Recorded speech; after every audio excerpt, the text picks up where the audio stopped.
So good morning. We're going to start my talk on resilience and exploring it with a quote from Margarita Harold. What if, instead of allowing the circumstances of our lives to define us, we chose instead to claim it all? The joy and the heartache, the success and the failures and the wounds, as priceless experiences along an amazing journey of self-exploration and discovery. What if you could learn to celebrate growing into the powerful person that you are meant to be? So today we're looking at different aspects of resilience, and I have had so much fun thinking about this and looking personally at, how to be more resilient. We'll start by the definition.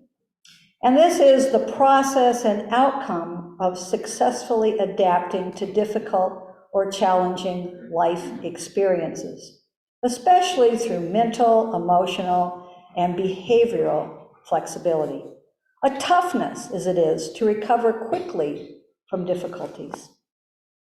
And with this is an adjustment to external and internal demands, an elastic-like ability to spring back into shape, to clear on what we want, and to begin and step into that vision.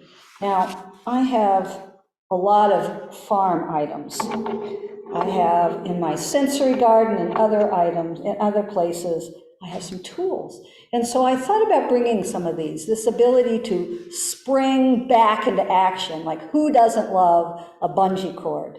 And then I thought about the next one. I have this wonderful item to hang out in my fairy garden, and it has all the colors of the rainbow, which goes, most of us know, the chakras up our body, all the chakras, and in the middle is a butterfly.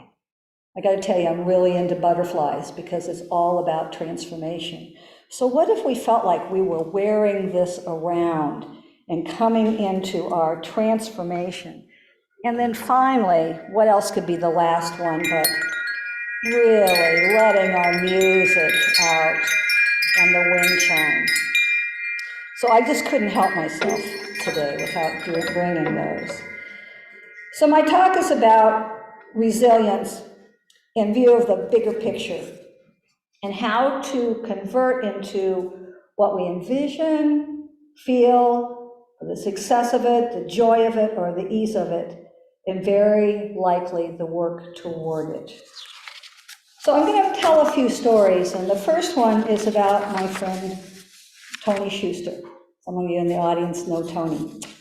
She died about 5 or 6 years ago, and her husband, Wayne Schuster, who was 90, died this past week, and I attended his funeral opening. I wasn't able to go to the funeral.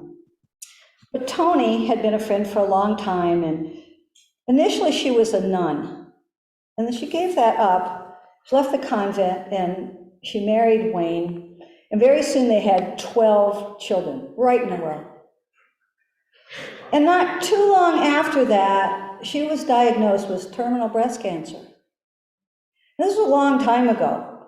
And at that time, the children weren't allowed to come into the hospital rooms. So she looked out the window, and there was Wayne and the 4 little girls and the boy just looking up at her and waving. And she was thinking about this terminal breast cancer. And then, in a Tony-like manner, she said, "There will be no dying here." And there wasn't. She lived to be about, 85, Jen? Yeah.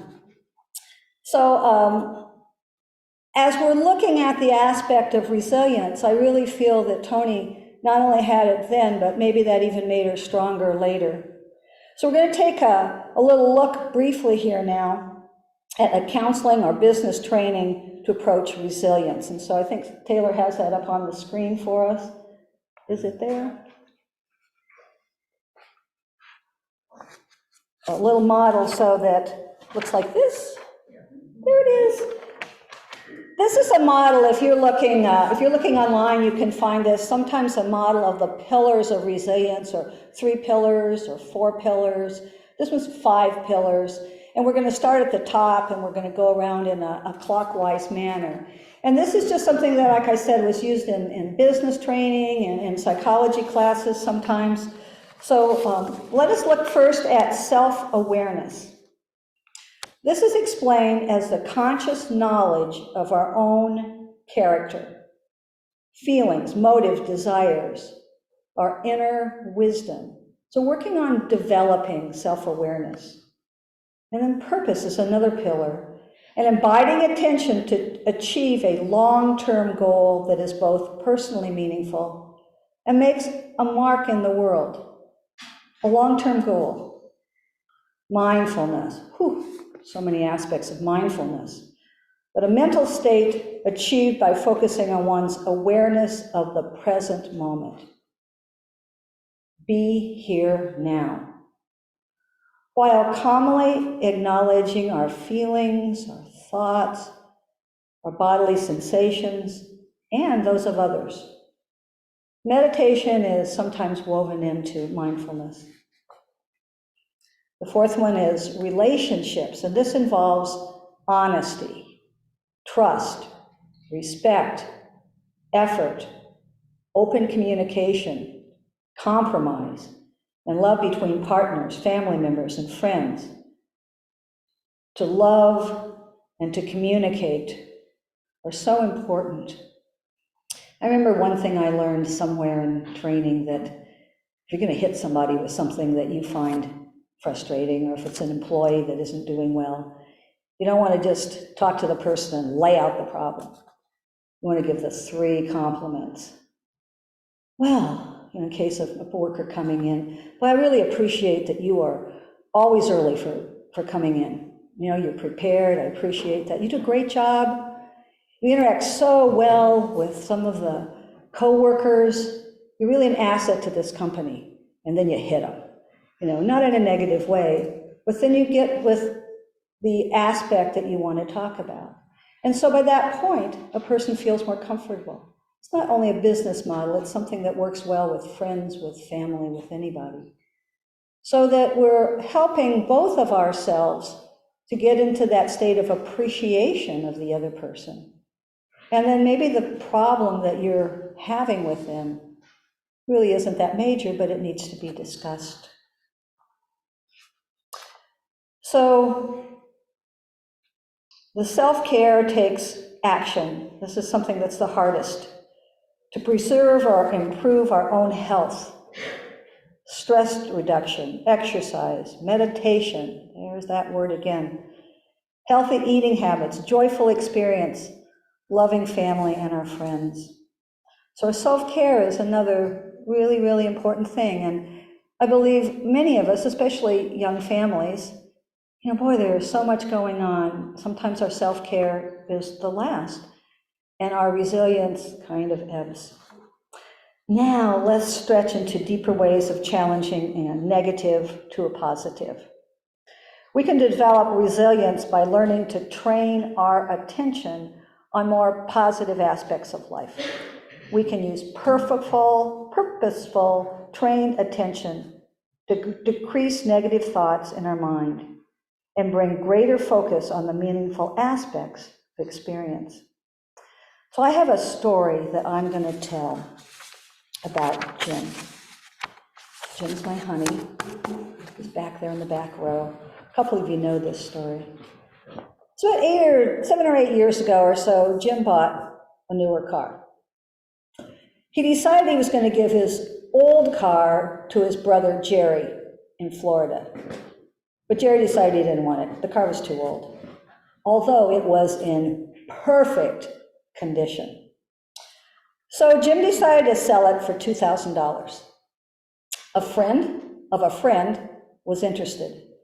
After a test drive, it was decided that she would give Jim $10,000 cash on a Friday evening, drive the car for the weekend, and she'd come back Monday when she was able to get the other $1,000.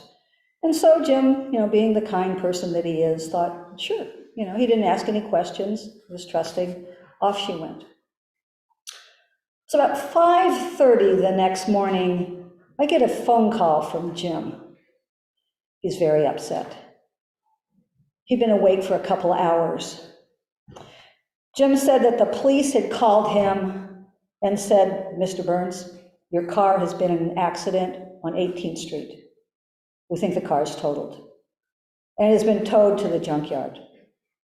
In addition, there are 2 other vehicles that have been badly damaged, a car and a truck. The driver left the scene, but we found her a few blocks away. She had some blood on her, and we took her to the ER where she refused treatment. After questioning, we booked her in jail for leaving the scene, DUI, and driving without a license. The police also mentioned that she had no insurance." So, calmly I said to Jim, "Take a few deep breaths." Like this, at this moment, he was thinking, I'm going to have to pay for these cars. This could cost $20,000, $40,000. I mean, this is a very upsetting thing, especially at 3:30 in the morning. So this was a moment where resilience was needed. Reverting to decades of training, I said, "Jim, this is going to be okay." He's like, "Yeah." I said, "Focus on that and only that. Good will come from this to you. Stay calm and strong and do what you need to do next. And keep saying everything is okay. The outcome will be good." So Jim admitted at first he wasn't really sure, but he thought, well, what the heck, I'm just going to do it, because he trusted me by then. He just did it. And slowly, he was able to change his emotional state about what he felt was going on. Now, the next day, Jim drove to the junkyard to see the battered and totaled car. Next, after saying that everything will be okay a few times over and over again, he went to the insurance office to find out if he had to pay for all those cars. By the end of the week, Jim had an insurance check for himself from the insurance company for $4,000. The agent said all the other costs would be paid by the 2 insurance companies of the other drivers, the other owners. So now Jim ended up with $4,000 from insurance, $1,000 from Katura. And now, remember, originally, he was going to give his car away to the brother. So it's like, whew, this is a big change. So what did Jim do with the $5,000? Well, those of you that know Jim know he's a sweet person. He put it into a separate fund at the bank and gradually began giving checks to people who need a little help here and there. He paid it forward. He showed confidence along with resilience, a lot of resilience, and it worked. Plus, he learned a much deeper trust of positive thinking.